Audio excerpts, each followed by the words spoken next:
Madam ये बताइएगा, आप पाकिस्तान मुस्लिम लीग नून हुकूमती जमात को रिप्रेजेंट कर रही हैं। डायलॉग की जानिब उस तरह से आप लोग जैसे बात की जा रही है, फ्लोर ऑफ द हाउस भी बयानबाजी तक महदूद है, एक संजीदा दावत अभी तक नहीं दी गई आपकी जानिब से भी।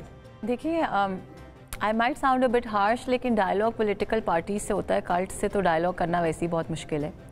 उसके बावजूद I think that the leadership of my party showed a lot of grace. और वो पहले दिन जिस दिन सीएम साहिबा ने ओथ लिया, उस दिन भी वो गई अपोजिशन लीडर के पास और उन्होंने कहा कि let's try to make things work, हम मिलके काम करते हैं। उन्होंने कहा जी हम आपके साथ मिलके कोई काम नहीं करना चाहते। पंजाब में कमेटी जो है हमारी बनी है, उनके अंदर इनके पार्लियामेंट्री लीडर्स और अपोजिशन लीडर्स हैं। सो इनका एटीट्यूड ना कभी डायलॉग करने वाला था, ना कभी हम देख रहे हैं कि वो कोई उसमें इम्प्रूवमेंट आ रही है। और आई थिंक वो प्रॉबली खान साहब हमेशा जला दो घिरा दो वाली सियासत करते रहे हैं, अभी भी उनका वही दिल है। उनका डायलॉग एक ही जगह होता है, वो डायलॉग नहीं, वो मिन्नत तरला होता है। वो आप कोशिश कर रहे हैं कोई मिन्नत तरले की ऑप्शन बन जाए तो वो शायद कर लेंगे, वरना आई थिंक पॉलिटिकल डायलॉग तो ये लोग करने में इंटरेस्टेड ही नहीं है, ना शायद इनको इतनी पॉलिटिक्स आती है कि ये पॉलिटिकल डायलॉग करें। ये मिन्नत तरला पे वो कह रहे हैं बात पहुंच गई है, मतलब आप लोग बात सियासी बातों से नहीं करना चाह रहे और दूसरी जानिब ये सिचुएशन ये बन गई है।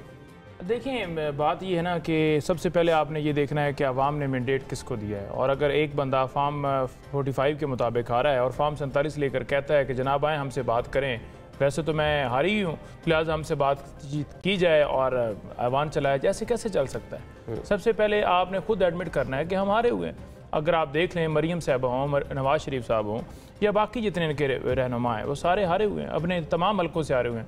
और अब भी अगर फॉर्म 45 की बात की जाए ना, किसी अदालत में दावा है ना, अदालतों ने ट्रिब्यूनल से फैसले करने हैं, ट्रिब्यूनल ने तीन दफा बुलाया है इस्लामाबाद हाई कोर्ट ने कि आप वो फॉर्म 45 लेकर आए। आखिर में उन्होंने कहा कि ये बहुत जल्दी में है, 6 महीने के अंदर इलेक्शन पिटीशन डिसाइड करनी होती है। और कितनी भाई आप लेट चाहते हैं, 5 साल के बाद आप आपको कासिम सूरी याद है? और आपको कासिम सूरी याद? बिल्कुल याद है। पौने 4 साल तक वो पार्लियामेंट का हिस्सा रहे। कासिम सूरी पौने 4 साल तक रहे। कासिम सूरी की पिटीशन सुप्रीम कोर्ट में गई। कासिम सूरी को जो उनका फैसला उनके खिलाफ स्टे ऑर्डर पे बैठे थे। नहीं, देखें, स्टे ऑर्डर अदालत ने दिया और तो ये भी मामला अदालत में है। अगर वो इलेक्शन कमीशन जा रहे हैं तो भी अदालत है, ट्रिब्यूनल के खिलाफ जा रहे हैं वो भी अदालत है। नहीं, ट्राइब्यूनल नहीं था। देखें, सुप्रीम कोर्ट में मामला गया, सुप्रीम कोर्ट के अंदर वो जो इनके मुखालिफ थे वो पेश नहीं हुई। कासिम सूरी हर डेट के ऊपर आते रहे। अब एक बंदा परसुई ना करे मुकदमा तो आप मुझे बता दें कि उसमें हमारा क्या कसूर है? अदालत ने स्टे दिया, आप अदालत में जाकर अपना मुकदमा तो लड़ेंगे, तब स्टे खत्म होगा। जब आप लड़ेंगे ही नहीं तो फिर आप ब्लेम करेंगे कि शायद वो कासिम सूरी को रिलीफ मिला हुआ। क्या ट्रिब्यूनल अदालत नहीं है? जी, ट्रिब्यूनल्स जो है वो अदालत है, तो वहाँ पे मामला चल रहे हैं। इलेक्शन कमीशन के पास भी कुछ इसी नोयत के इख्तियारात है, वहाँ पे केस है। उन ट्राइब्यूनल्स के पास ये फॉर्म 45 लेकर जाते ही नहीं है। 3 दफा बुलाया, ये इन्होंने कहा कि एक नया ऑर्डिनेंस लेकर आ जाएं ताकि रिटायर्ड जजेस ये तवीज़ अदालती जंग है जो आपके दौर में भी जारी रही, इनके पास भी मौका है, उसको डेफिनेटली बेनिफिट मिलेगा, उसको लेंगे। आदिल भाई, जो फौज की बात की जाए, तमाम लीडरान के इनके बयान चला लें। कोई यहाँ बैठा हुआ होगा, कोई उधर बैठा होगा, कोई कह रहा था कि ईंट से ईंट बजा देंगे, कोई कह रहा था कि जनाब सियासत में जर्नैल अब ना करें, ये टैंक हम पर चलाते हैं, जहाज हम इनको देते हैं, फलां करते हैं, ढमकां करते हैं। लेकिन करते क्या है?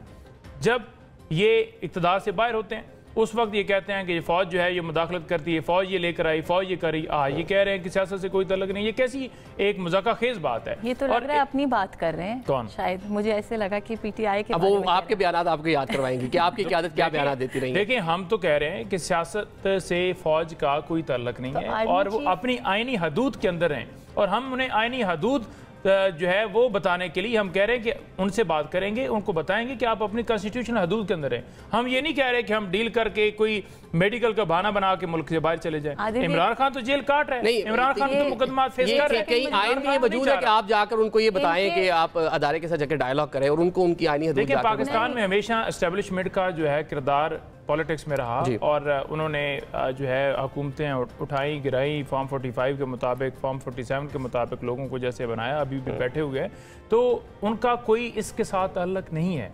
तो यही हमने उनको कहना है कि आपका कोई कॉन्स्टिट्यूशन जो है वो सियासत में कोई मुदाखलत का ताल्लुक नहीं है। बस ये बता के आप वापस आ जाएंगे, मामला हल हो जाएगा और मुल्क को आगे चलने में ये कह के वापस आ जाएंगे, मामला हल हो जाएगा। आज फिर आप वो करें, मुल्क दिवालिया होने की तरफ जा रहा है।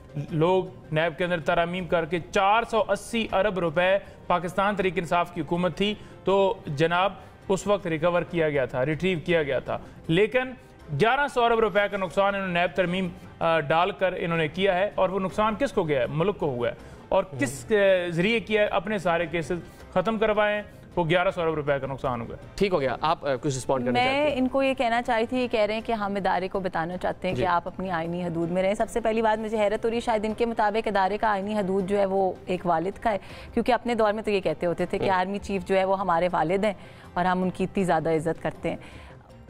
डिलेमा ये है कि इन्होंने कभी अपनी गलतियों से सीखना नहीं है, कभी अपनी गलतियों को मानना नहीं है।